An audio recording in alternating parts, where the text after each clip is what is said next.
আজকে আমার most favourite আরেকটা রেসিপি আপনাদের সাথে শেয়ার করব, সেটা হচ্ছে কচুর মুখী বা ছড়া যাই বলেন না কেন সেটা। এই কচুর মুখীর পুষ্টি গুণাগুণ বলে শেষ করা যাবে না। এতে রয়েছে প্রচুর পরিমাণ ভিটামিন এ, সি ও বি। তাই আমাদের শরীরে এনার্জি ধরে রাখতে ও ক্লান্তি দূর করতে কচুর মুখী একটি আদর্শ সবজি। হে এভরিওয়ান, আসসালামু আলাইকুম, welcome back to my new another cooking video. আজকে আমি আপনাদের সাথে শেয়ার করব কচুর মুখী আর ডিম দিয়ে খুব সুন্দর একটা রেসিপি। তো চলুন শুরু করি কিভাবে বানিয়েছিলাম আমি। তো প্রথমত আমি হাঁড়িতে কচুর মুখীটা ভাপে দিয়ে দিয়েছি, হালকা একটু বয়েল করে নিয়েছি, তাহলে খুব সুন্দর হয়। তারপর একটা কড়াই বসিয়ে দিয়েছি, তাতে সামান্য পরিমাণ সয়াবিন তেল দিয়ে আমি সেদ্ধ করা ডিম, এখানে হলুদ আর লবণ দিয়ে একটু ম্যারিনেশন করে রেখেছিলাম, সেটা জাস্ট একটু হালকা ভেজে নিয়েছি। তারপরে এখানে আদা, রসুন, পেঁয়াজ, কাঁচামরিচ বাটা দিয়ে দিয়েছি তেলে। ওই তেলের ভিতরেই দিয়ে এই মশলাটা খুব সুন্দরভাবে কষিয়ে নিব। তো মশলার কাঁচা কাঁচা গন্ধটা যতক্ষণ পর্যন্ত না যাবে ততক্ষণ পর্যন্ত আমি ভেজে নিব। তারপরে এখানে পানি দিয়ে দিয়েছি। তারপরে এখানে অ্যাড করছি হলুদের গুঁড়া, মরিচের গুঁড়া, জিরা গুঁড়া। তারপর বেশ কিছুক্ষণ নেড়েচেড়ে নেওয়ার পর কিছুক্ষণ পর আমি এখানে অ্যাড করেছিলাম পরিমাণ মতো লবণ।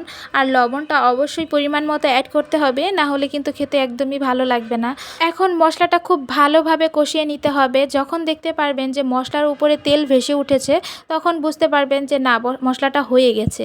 তো সেই পর্যায়ে আমি এখানে যে বয়েল করে রেখেছিলাম কচুর মুখী বা ছড়া, সেটা আমি দিয়ে দিচ্ছি। এখন আবারও এটা বেশ কিছুক্ষণ কষিয়ে কষিয়ে আমি এইভাবে রান্না করে নেব। পানি দিব আরও পরে। যখন দেখবেন যে মশলাটা নিচে লেগে লেগে যাচ্ছে, তখন বুঝবেন যে না, এটা হয়ে গেছে। তারপর এখানে আবারও একটু নেড়েচেড়ে নিচ্ছি। একদমই পানি শুকিয়ে গেছে। এখন আমি পরিমাণ মতো পানি অ্যাড করব। তো পানিটা আপনারা ঝোল কী পরিমাণে খাবেন সেই পরিমাণে পানি দিয়ে দিবেন। আমার বাসায় যেহেতু সবাই একটু ঝোলের পরিমাণটা একটু বেশি খেতে পছন্দ করে, যার কারণে আমি বেশি দিয়ে দিয়েছি। তারপর এই পর্যায়ে আমি ডিমগুলো অ্যাড করছি। তো ডিম আপনারা কম বা বেশি যেই পরিমাণে খাবেন সেই পরিমাণে দিয়ে দিবেন। আর তরকারির কালারটা দেখেন কত সুন্দর হয়েছে। তো এইভাবে জাল করে করে বেশ কিছুক্ষণ জাল করে করে রান্না করে নেবেন। তো এই তরকারিটা হতে খুব বেশি সময় লাগে না, খুব অল্প সময়ে রান্না করা যায়, যেহেতু আগে একটু বয়েল করা ছিল কচুর মুখীটা, যার কারণে। আমাদের বাসায় সবাই এই তরকারিটা বলেন, এই কচুর মুখী বলেন, ডিম তো সবাই আমরা পছন্দ করি, তো কচুর মুখীটাও অনেক বেশি পছন্দ করে, যার কারণে আপনাদের সাথে শেয়ার করলাম। আপনারা কে কে আছেন যারা কচুর মুখীটা পছন্দ করেন? এটা অবশ্য চিংড়ি মাছ দিয়ে খেতেও ভালো লাগে, ডিম দিয়ে খেতেও ভালো লাগে। আমার কচুর মুখী সব রকমভাবেই ভালো লাগে। তো আপনারা এই রেসিপি ফলো করে কে কে বানিয়েছেন অবশ্যই কিন্তু কমেন্ট বক্সে ছবি শেয়ার করতে ভুলবেন না। আর আমার এই ভিডিওটা আপনাদের কাছে কেমন লাগলো সেটাও কিন্তু জানাতে ভুলবেন না। সবাই অনেক অনেক বেশি ভালো থাকবেন, সুস্থ থাকবেন। আজ এই পর্যন্তই।